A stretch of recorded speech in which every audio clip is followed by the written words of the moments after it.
Well, welcome, everybody. It's so good to have you with us tonight.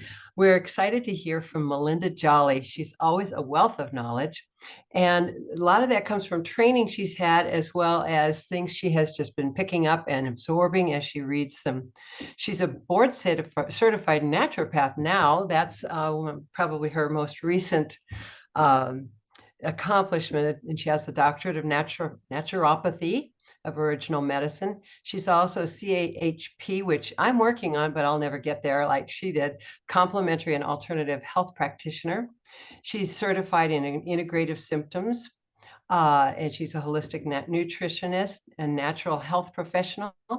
And she knows all about meridians and stress and that kind of stuff, the bioenergetics. So she's got a wide range of knowledge. And she is going to be talking tonight about thyroid and all things thyroid and what we can do about it, what causes problems, what what we can be looking into that's better than what the doctors have for us, perhaps. So anyway, Melinda, we're so excited to hear what you have to say. Go for it. Thank you so much. So, just as a big thing, because this is a big topic, is the typical disclaimer. These statements have not been evaluated by the U.S. Food and Drug Administration. These products are not intended to diagnose, treat, cure, or prevent any disease. What is being said here is for your education. It is a recommended lifestyle and vitamin and mineral program to assist your body, promoting healthy lifestyle. Again, it's not a medical prescription to replace a doctor's treatment. So if you do have any health issues, of course, I have to legally say this. Please go talk with your doctor. So let's get into this. Everyone have their pen and papers ready. It's going to be a lot because thyroid is more than meets the eye. What is the thyroid? And we can see a little diagram there, and you're going to understand what the hot, cold, anyone that's dealt with hot flashes or cold flashes can actually understand this. So the thyroid is the largest endocrine gland. It's a butterfly-shaped gland that sits low on the neck. So if you feel it right in here and you swallow, you're going to actually feel it go up and down. It's underneath your Adam's apple and is wrapped around the windpipe. It is your internal thermostat.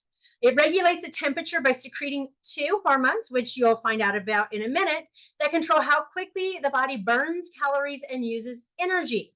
And yes, we're talking about calories. Don't get mad at me.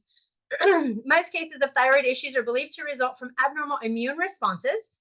The exact cause, according to the medical realm, is not quite understood, but the immune system can produce antibodies that invade and attack the thyroid, disrupting the hormone production. A malfunctioning thyroid can actually be the underlying cause of many other reoccurring illnesses. Get this, us women, the thyroid disorders affect women more than men. So you can see right here that the thyroid isn't just the thyroid. It affects everything. So it secretes hormones that help regulate, and this is a mouthful, sexual functions, digestion, more, but it actually, the thyroid gland is different as it governs, and this is crazy, the heart rate, blood pressure, as previously mentioned, temperature, energy, and metabolism, but it doesn't stop there. Although those are the main primary functions, the thyroid can affect and interact with every single cell in our body. The thyroid gland is a master gland of our metabolism. The thyroid releases the hormones that are critical in regulating the way your body processes and uses food each day. Depending on its health, it can either use up the energy given through food and nutrients very quickly or very slowly. The thyroid gland plays an even bigger role with our vascular system as it correlates to heightened heartbeat and cardiac output. It also increases and supports our breathing, which then helps the oxygen flow throughout our bloodstream. Thyroid hormone levels also play a role in the nervous system and helps create a greater awareness, mental focus, and alertness by increasing a sympathetic response. Finally, a well-balanced thyroid contributes to uterine health in women, which is thought to improve fertility and reproduction. Yes, a high period can tie into the thyroid or a clogged liver. So kind of changes your perception, or like that kind of thought is like, wow, this thyroid is kind of crazy important. It gets even more complex. This is why I said the thyroid is not just a simple, it's a gland, it does this. No. Get this, thyroid cells are the only cells in the body that absorb iodine. They have iodine receptors. The thyroid gland takes the iodine and converts it into two hormones. And you actually see the hormones listed right there. Don't worry about it. We're going to go over those. It's just an illustration. We'll discuss that in a minute. But now the thyroid and the parathyroid gland are actually separate structures. And you can see right there on that illustration, the thyroid gland, well, the little items within that thyroid gland, it talks about the parathyroid. They function closely together to control calcium levels. So when a person typically has high calcium levels, a lot of times an investigation needs to be done with the parathyroid. So again, while it has the thyroid in its name, it's parathyroid. And if you think of para 4, there you can see the 4 little dots right there. It's kind of cool. Okay, so when we talk about the thyroid gland, we need to talk about what it's actually doing and the hormones that tie into it, because you're going to see on the next slide, it gets even more on how these hormones are so intricate to the thyroid and the entire body. So let's understand the hormones. The first one we want to talk about is TSH. Everyone's heard about it. Any female that's been tested has been tested for TSH. TSH is actually not a thyroid hormone, even though TSH stands for thyroid stimulating hormone, also known as thyrotropin. Again, even though it has thyroid in the name, slightly a misnomer. It's actually a pituitary hormone. We'll tell you where you see the little dot there, the pituitary is in that little brain right there. Yeah, that thing is amazing and it does a lot of different things, but it's a pituitary hormone that stimulates the thyroid gland to produce what's called T4, which is converted into T3. We'll talk about those in a minute. This then stimulates the metabolism of almost every tissue of the body. Only about 80% of the conversion of this T4 to T3 is actually, about 80% of the conversion of TSH is in the liver and the other organs, such as the pituitary, in your brain. So you talk about the liver and your pituitary. Those handle a lot of the conversions, but the conversion is also done in the thyroid itself, about 20%. So while the thyroid does a lot, there's other places that actually do a lot more of the processing. We'll talk about the bus in a minute. Again, all hormones and the conversions are influenced by the cells, and the communication between the gland cells, receptor cells, it's essential. So the TSH regulates the endocrine function of the thyroid and acts to stimulate the thyroid gland. It's saying, hey, I'm going to punch you and see if you can get going, to tell it to produce more thyroid hormone. So it's like, hey, mom, I need more. Give me more. Well, the thyroid is the mom. The kid is going to be the TSH saying, give me more. After the thyroid is stimulated, it produces T4 and a tiny amount of T3. So this is what's crazy, is the most amazing thing on why only amount of small T3 is created is because the body is smart. We love the body. Thyroid hormone is needed for every cell of the body from our head to our toes. So even the brain needs thyroid hormones. If the body creates too much T3, which is the most popular one, it would be taken up by the cells in the thyroid and no one else would get a single thing. So with a little bit of T3 and then the T4, sends it to the other parts of the body, specifically the liver and the gut, where the T4 is converted to the T3. I know it sounds like a lot. We're in a science class, but you have to understand there's a lot of processes that go on. So when people say, I have a thyroid issue, it's more than meets the eye. A lot of people just think, I'm going to take some iodine and it fixes the issue. We're going to talk about that later. So we talk about T4, T3, the two major hormones the thyroid secretes, produced by follicular cells of the thyroid gland, and they're regulated by TSH. Okay, so again, they're made by cells of the antidietary pituitary in the head. There's cells everywhere in the body. I'm not kidding. T3, or free T3, is thought to be the most powerful, most effective, most influential, and most potent thyroid hormone of the body. However, it is much more effective as a thyroid hormone than T4, 4 to 10 times more, in fact. T3, again, is created from that conversion of thyroxine, aka T4, in the tissues and cells. So again, we're talking about the glands, we're talking about tissues, we're talking about cells. Oh my. Thyroid, again, produces only about 20% of the T3. This actually regulates metabolic rate and associated with modest changes in the body weight and energy levels. It actually plays a key part in evaluating the health of your thyroid. Major targets of the thyroid hormone are the skeleton, heart, and the metabolic machinery of every cell. I'm starting to see a trend here. Anyway, T4 or free T4 produces plenty of T4, hence the name is called a proliferator. This conversion process happens through an enzymatic process by the liver. So if your liver's not working, well, we've got another phase 2 thyroid issues. A T4 is a storage hormone. It's meant for later use, and the primary hormone produced by the thyroid is not active, and it must be converted into T3. So just remember T4, T3, T3 is what we want. That's it. But everything affects that conversion process, not just the thyroid gland itself. Let's get on the bus. So we talked about the conversion, but how does it actually happen? So there's a transportation that has to occur. They have to be transported so they can be absorbed by the places that need to absorb them. They are actually chaperoned by protein. Go figure.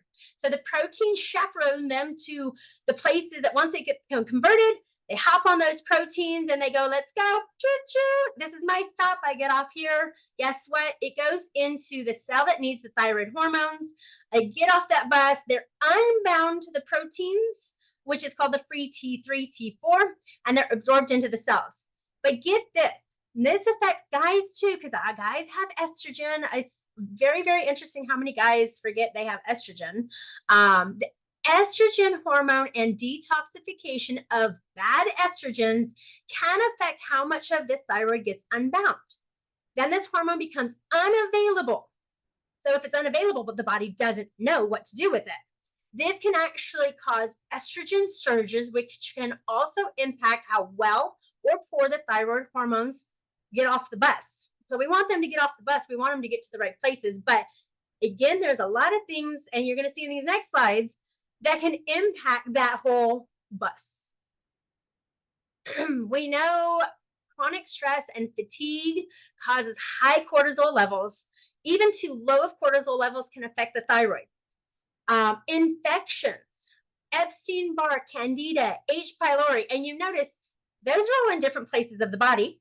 Those are just a few to name that can actually cause impacts to the thyroid. And get this, Epstein-Barr virus is actually very much medical, scientific realms have actually connected this to causing Hashimoto's. We'll talk about what is Hashimoto's. We'll talk about that. Yep, we're getting there. The virus actually has a specific proteins in a sequence that actually match the sequence of the thyroid. So the immune system tries to tackle that virus and instead attacks the thyroid. When these are chronic, the immune system just, it gets burnt out. It doesn't know what to do. It's like, I'm done with this. So individuals with other autoimmune diseases like celiac have a higher risk of autoimmune thyroid disease. And you're going to find out that if you have an autoimmune thyroid disease, you more than likely have another autoimmune condition. It may or may not present itself. So you can see trauma. Trauma is going to be an illness. It's going to be stressors to the body. And then you talk about fluoride, bromine, and chloride. And we know fluoride, are you getting fluoride in your dentist treatments? I have opted out, and I even had a dentist say that I give it to people, but I will not give it to my children. He knows something. Bromine and chloride, so they're antagonists to iodine as they bind to the thyroid, blocking iodine receptors, resulting in iodine containing hormone production and displaces the iodine. So again, it blocks the body. It says, no, you're not getting through. I don't think so, even though you need it. So we talk about estrogen. We already talked about how it interferes with the body's ability to use the thyroid hormone. As xenoestrogens, and when I say estrogen, I'm talking the bad estrogens. You see xenoestrogens right there is one of them. It impacts the cell space. Cells have been mentioned quite a bit between cells, proteins, and almost every single thing in the body, I swear. Anyways, there's more. Alcohol is horrible, no matter if you have thyroid conditions or not. It suppresses the body to use thyroid hormones, and again, it weakens the immune system. Raw goitrogen foods, we will discuss what that is. I'm not going to really talk about that right now because there's a whole slide on that because it's very important. Genetically modified soy, those are bad estrogens. Toxins such as pesticides, mercury, cadmium, lead, PCBs, radiation, medications, and actually suppress the thyroid. And I'm going to tell you, it's a little teaser, but some of the medications prescribed don't actually fix the thyroid. They actually weaken the thyroid and they stop the thyroid from doing what it needs to. So, I didn't say that one. Anyway, toxins including cigarettes, environmental agents, especially PCBs. Toxins can be in medications. Again, they can actually promote thyroid imbalances, but we can find toxins in our air, pollution, water, food. They can all impact the thyroid. Yeah. So again, healthy lifestyle. We're going to talk about that too. One other thing I didn't mention, and I wanted to bring this up now, is what's called reverse T3. A lot of people do not understand what reverse T3 is. They just don't. Doctors don't half the time even know about this either. I know it's a big slide. You can capture that if you want, because if you do have thyroid conditions, you may want to ask your doctor to have this tested. Helps the body carefully determine how much thyroid is active. So remember we talked about that unavailable. Well, yeah, that's not good. This is a form of inactive T3 created by the body from T4. It's produced during stress episodes where the body needs to sacrifice energy for fixing problems. And you can see right there, flu, chronic stress, surgery, accidents, certain drugs, and more.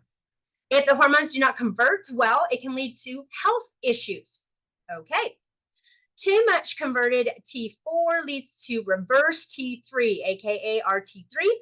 It can inhibit the thyroid function, leading to an underactive thyroid, which aka hypothyroidism. This reverse T3 is also an anti-thyroid metabolite that acts to completely block your thyroid from working. So why isn't my doctor ordering these for me? I have thyroid issues or suspected thyroid issues. According to what I have found, is they believe that the only test necessary to evaluate your thyroid is the TSH. And that is all other additional tests provide no further useful information. Reverse T3 can be used to help provide additional information for patients who are otherwise not responding to the standard of only the TSH and prescribing one of the most popular thyroid medications, levothyroxine.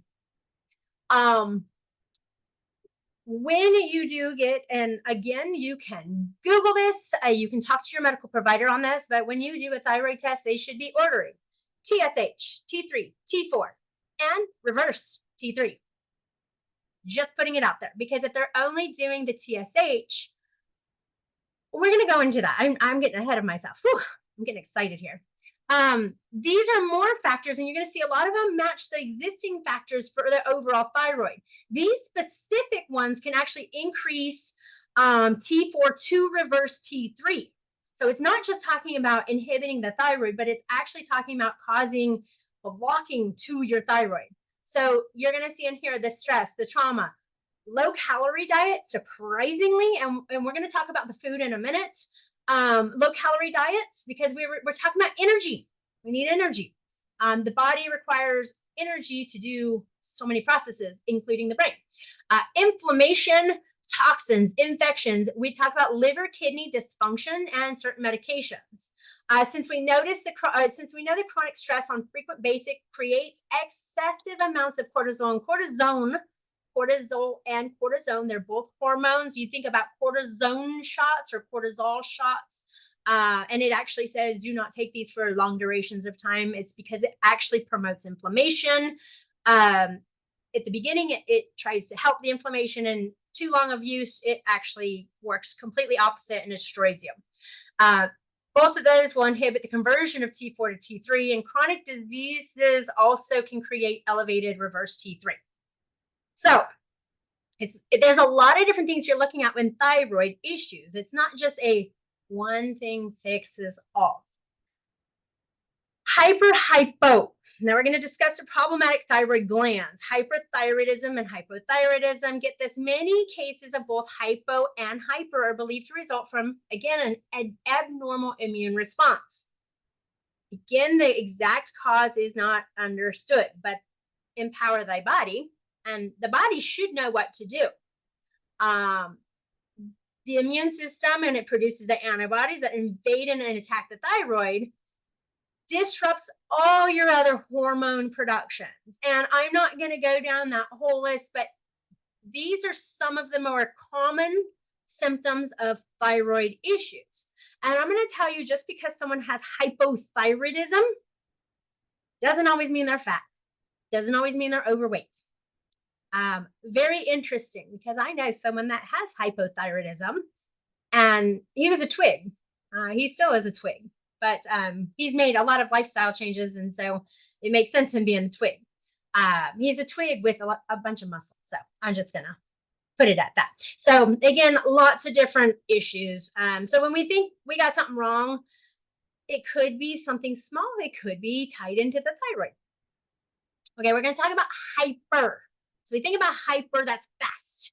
It's the thyroid becomes too active, producing too much excessive thyroid hormone, resulting in an overmetabolic state. Sometimes this is referred to thyrotoxicosis. Big word. I'm surprised I could say that. And is used interchangeably. All the body's processes speed up with this disorder. And you can see there's some really cool diagrams on some of the more frequent things. Nervousness, irritability, constant feeling of being hot. Some people think that's hot flashes. Well, hormones, when they get out of regulation, there's a lot of things going on. Increased perspiration, insomnia, fatigue, less frequent menstruation, decreased menstrual flow, and it can lead to weight loss. Goiters, we're going to talk about that. Protruding eyeballs, that's kind of an insane one. I'm like, I wouldn't have thought that, but hyper is you're go fast. More, because we got now variations of hyper. We have Graves' disease.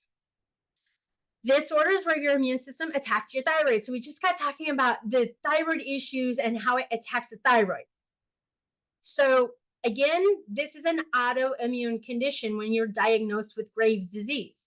It's due to a unique antibody called the thyroid stimulating antibody. Well, we just were talking about the thyroid stimulating hormone. Now we're talking about the thyroid stimulating antibody, which stimulates the thyroid cells to grow larger and produce excessive amounts of thyroid hormones. This makes your thyroid create way too much thyroid. It can be influenced by hereditary conditions passed down through the family. This is actually more common, again, in females than males. And it is the most common cause of hypothyroidism, making it about 85% of all hyperthyroidism cases, which is insane. So you can see about 2.5 million Americans. So you can see about 2.5 million Americans. So it's insane. So next we have next to it is thyroiditis. And again, the itis. Itis is inflammation of the thyroid gland. Most times it's seen as a goiter, and you can actually see pictures of like protruding bulges from people's necks. It's like, I just want to pop it. I don't know.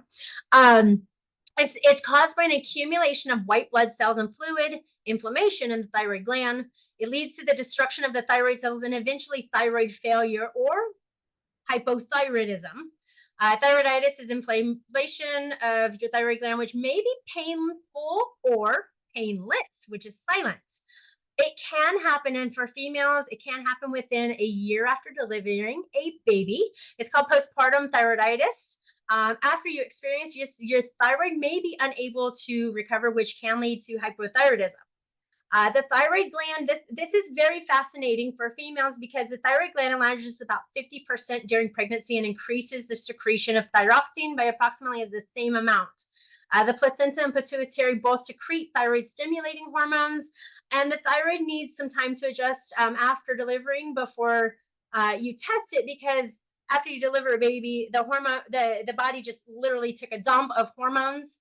So if you're testing your thyroid after you deliver, expect your body to fully recover possibly in about 90 to 6 months afterwards, depending on the body. Hypo. It actually can be a combination of both. These are lumps or growths of cells in the thyroid. It's a lump or cyst. They can produce more hormones than your body needs. Thyroid nodules are very cancerous. Sometimes the thyroid enlargement is restricted to one part of the gland, and the rest of the gland functions normal. So it's not necessarily hyper or hypo, because the rest of the thyroid is functioning perfectly fine. So, yeah, lots. Hypothyroidism. So you can see this one. So it's 2.5 million on the last one for hyper, with Graves, 85%. This one's 5 million Americans. About 90% of the cases are women, caused by an underproduction of thyroid hormones. I'm going to tell you people, symptoms can be anything under the sun. Heavy menstrual periods, which we think sometimes is attributed to something else, it can be tied to the thyroid. Yellow, orange coloration of the skin, thyroid. Constipation, thyroid. Bumps on the eyelids, thyroid. You see what I'm getting? It's drooping, swollen eyes. I'm like, really? Fatigue and intolerances to cold. Who doesn't want that in 115 degree heat? Anyway, so just a little joke there. So you have low thyroid and a slow thyroid. And by the way, there's 5, I'm not going into this because that would just take us too long. There's 5 different types of slow thyroids. And it depends on where your labs are showing what. So again, just because your labs come back and say you're perfectly fine, it may not be that type of slow thyroid. Your labs may not be 100%. With your hormones fluctuating every single day, your thyroid may be fine one day and maybe trash the next day. So, yeah, it can cause a person to be cold, put on weight, have sugar cravings. Having an underactive thyroid increases a person's risk for high blood pressure, and too much sodium further pushes that increase in the high blood pressure. Sodium is good, so don't just rule out getting rid of all sodium. That's a really bad thing. So Hashimoto's is actually specifically where the body triggers an immune response to the thyroid and its hormones, causing the immune system to attack the thyroid and treats it as a foreign invader. Simply put, inflammation is triggered when it's perceived an attack on the body or immune system. If the inflammation is chronic, where the body continues to attack itself, even when there's no threat, this can lead to attacks on any other gland or body part. Basically, when the immune system got really confused and it needs to get back on track. Since the immune system is overreacting, you have to calm the immune system, otherwise it'll keep attacking the thyroid. No medication, and I repeat, no medication will resolve the immune system issue. And if you decide you just need to boost your immune system, we're going to talk about why that actually can work against the body versus you need to balance the immune system. How to help the body. This is huge. Diet, reduce inflammation, improve the immune system, improve the gut microbiome. We're going to talk about that in a little bit. Regular exercise, and I mean at least 30 minutes a day, 150 minutes a week, and you're talking, moderate, get your heart pumping. There's a whole nother thing on exercise that my counterpart has done a wonderful talk on about exercising and the importance of it, and some things you can do to get your heart rate up without even doing it in much time. Supplementation, we're going to talk more on that. Detox is huge. Fiber is essential to detoxification. Remember what I was talking about, the low-calorie diets? Well, you can get fiber in plants. You can get it in whole grains. You can get it in beans and nuts and seeds. We're going to go into all of that. So I know carbohydrates have been given a bad name, but you need fiber. It's essential. You need liver support. Thyroid issues can be caused by nutrient deficiencies. Stop eating the standard American SAD diet. It's full of just trash. We'll go into that a little bit more. Reducing your stress, easier said than done. Positive reinforcement. This is actually really cool. How do you talk to yourself? Are you negative? Are you demanding? Or do you do positive reinforcement to yourself going, hey, I did pretty good tonight in my health talk, and I am happy. Good job, body. Hey, something like that. It sounds really retarded, but you can say it in your mind, and that positive reinforcement for your body actually does a lot. So diets, again, we're going to talk about this. It should include an anti-inflammatory structure, and we'll talk about some foods. Okay. Okay.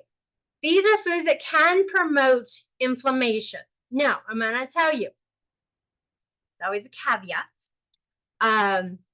There are a lot of good, stay away from your fried foods, your fast foods, your crap foods.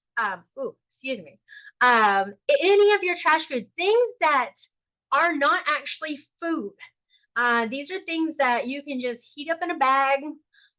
You can just lasagna, throw it in the oven. No, technically those are not foods. You can get better organic foods, but get away from the processed garbage. And the reason why is there's so many extra things in there, including the number one thing. It used to be high fructose corn syrup, but the food industry saw that. Modified soy lecithin is in like every single product. And if you are not getting organic, that can cause the bad estrogen. So you can read over that list. One of the biggest and most misunderstood culprits of inflammation is gluten.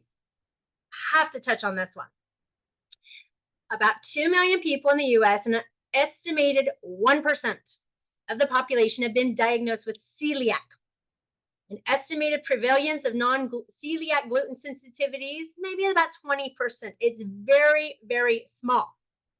For those that do not have celiac disease or do not have that sensitivity, it is essential to not avoid gluten. In fact, gluten-containing products are a good source of fiber, which we know is essential for a healthy microbiome combating inflammation. Gluten is so crazy that if you remove gluten, you actually increase your chance of heart disease. I actually was seeing that in some research studies. It was kind of crazy.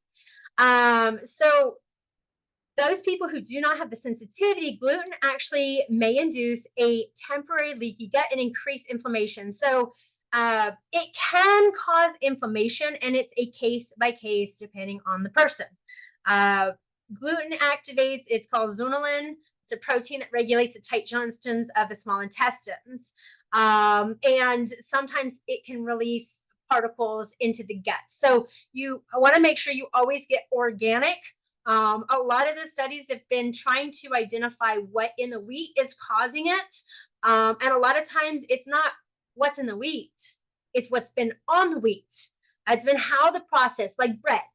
Bread itself is actually very good, but all the bread that we buy in the store is so processed and modified that it's actually not very good for us. So I know it's opening up a can of worms. I just have to put it out there. So the wheat we consume today is very different to what we ate, to what people ate even 50 years ago. So again, you try and make your best decisions. US and Australia also tried to raise gluten in many grains. It's kind of crazy. So that's where some of the sensitivities can be. So what I tell people is make the best choices you can. I make my own bread. People are like, I don't have time for that. I literally dump all the ingredients in a machine and it cooks it itself. So I'm like, I don't think you can get any quicker and easier than that. I do grind my own wheat berries, so that's a whole nother story. Okay. Treat food as medicine and not as a poison. We want to encourage the body. We want to help the body. We want to eat anti-inflammatory foods, non-processed whole foods, organic fruits, vegetables, whole grains, healthy plant-based proteins, and healthy fats.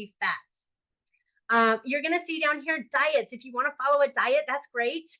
There are a lot of there are a lot of pro-inflammatory diets out there, but these three are actually very common, and actually the foundation of all three of them are linked to, guess what? High fruit and vegetable intake. So when you talk about the alkaline or anti-inflammatory, look at the mineral content. These diets thrive with minerals, which helps alkalize the body. So again, the Mediterranean is number one. So many studies to back up how great this diet is: decrease the risk of heart disease, neurodegenerative diseases, diabetes, cancer, and obesity. And guess what? You are eating grains, you're eating healthy fats, you're eating lots of fruits and vegetables, and you're eating meat, but sparingly, and very, very sparingly on red meat. So very interesting. Studies have found diets high in nutrient-rich foods like whole fruits and vegetables improve the immune system's ability to fight cancerous cells as much as 70%. A healthy immune system fueled by a healthy diet can deal with inflammation, responding to signals from the inflamed areas in an appropriate way to ensure that no area of the body remains inflamed for longer than is healthy. The alkaline diets, acid diet, alkaline ash diet, there's many names for that one, claims that eating certain foods can alter the pH of the body. And again, it's the minerals. The minerals are what help the body adjust. Certain areas should be acidic and certain areas should be alkaline. No, don't just go rush out and get alkaline water. That's actually very bad on the body. If you want to know more about that, you can ask me later. Again, the eating large amounts of meat and dairy can degrade the protective mucosal lining in the GI tract and in the gut, which allows harmful toxins to leak through and make the cells in the lining weakened. This causes gut imbalances and dysbiosis. So I'm not saying you can't eat meat, but it should be sparingly. Your meat should actually be a condiment to your fruits and vegetables and your grains. There, we already talked about exercise right there, but it's essential for circulation, which helps the thyroid to distribute. Remember, we're on the bus. What makes that bus go, what makes the proteins get throughout the body is the circulation. Thyroid hormones control metabolism. Exercise maintains hormones at healthy levels and improves cellular sensitivity so that those receptors are going to get a lot better to make sure to say, yes, I need more. No, halt the production, or pass. Keep going, bus. Don't stop here. Ditch the toxins. And you can see the list of their, we are in a very toxic environment, and it's just crazy. So do what you can to mitigate those a lot. I'm going to talk about iodine a little bit later. But iodine is water soluble, which enters the lymphatic fluids and travels to every cell in the body. Therefore, when you exercise, the more activity, the more it moves the lymphatic fluids and will improve things at a cellular health, which are vital. Even deep breathing, when you're engaging your diaphragm, it actually helps move the lymphatic system. Vibrational machines, jumping on a rebounder. There's so many different things to move your lymphatic system. Dry brushing is another one. Okay, what are these glycogenic foods? Can you eat them? So, sorry, my internet just came up and said my state. Okay, hopefully my internet holds through. Okay, can you eat them? Yes, but cooked and lightly steamed. That's for whether you're hyper or hypo. It reduces the glycogenic functions. You can see the sources of where those are at and the list of cruciferous vegetables. So I get so many people that said, I like my raw arugula. And I'm like, you got some taste buds there. But I'm going to tell you that eating them raw can actually be very detrimental to your thyroid if you do have thyroid issues. They do slow down the thyroid, causing hypothyroidism. So for those that have hyper, it can actually help when they're a little bit more raw, but it can affect the conversion of T4 to T3. Why? It inhibits the function of the thyroid gland by interfering with iodine metabolism, which suppresses the production of thyroid gland. Cooking or steaming deactivates many of the negative effects. Be very careful about raw juicing. Again, cruciferous vegetables, there's a little bit more on cruciferous vegetables because they are well seen and very diverse. So you talk about the hyper, hypo. If you want to capture that screen, go ahead. Eat plenty of cruciferous vegetables, which can help suppress the thyroid. And then hypo is the main one that you have to really be very, very careful.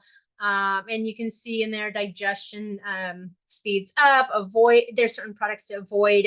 Coffee, tea, that's the caffeine. You're already hyper. The caffeine can do that. Now we do have one little product or one product that I know of that does, it is a caffeinated energy drink, but it actually helps counter the caffeine side effects. So it may be safer for those hyperthyroidism, but just be very careful when it comes to caffeinated products. Selenium and tyrosine rich foods. Take a screen capture if you'd like.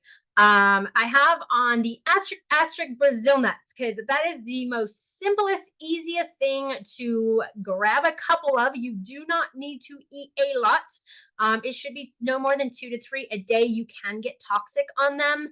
But the really cool thing that you see amongst all of these products is they are all tied into minerals and lots of vitamins.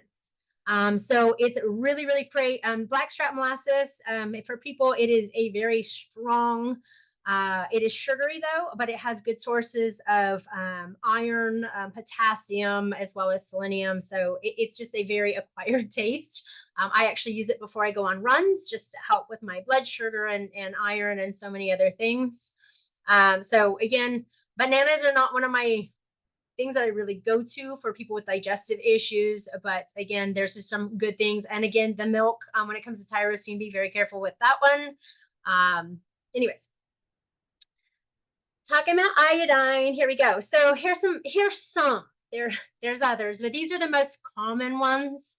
A mineral that your thyroid uses to create thyroid hormone, but remember in nature, you never see it isolated. So if someone goes out and says, I'm just going to take iodine, it is never found isolated in the human food chain. It aids in the assimilation of calcium, fluorine, chlorine, and silicon. Iodine is needed for the thyroid to speak to all the other organs. And it's crazy. Kelp, eggs, seafood, papayas, mangoes, pineapples. Be very careful with some of those if you do have blood sugar issues. Generally, things grown by the ocean, which is really cool. Sea vegetables are kind of, they're loaded with minerals and iodine, but it's seen as a double-edged sword. There's a lot of controversy again with the iodine, which we're going to talk about too much versus too little. But it depends on the person.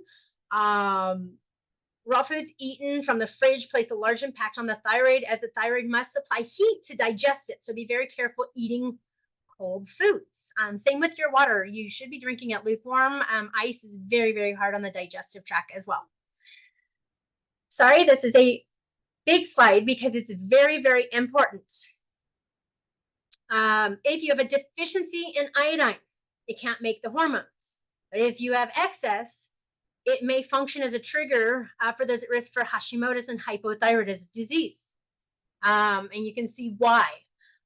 Deficiencies, lack of thyroid hormones, an enlarged thyroid gland, and excess receiving intravenous iodine contrast, iodine dye may also cause hyperthyroidism. So yeah, just don't rush out and go, I need iodine.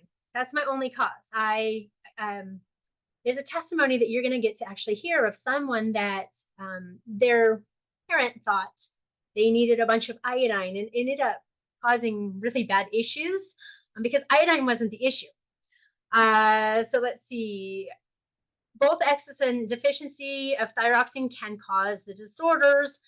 Hyperthyroidism, an example, Graves' disease is a clinical syndrome caused by excess circulating free thyroxine, free tyrosine, or both. It affects 2% of women and 0.2% of men. And again, hypothyroidism is where you have a deficiency of some of these hormones as well too, because it's going slow.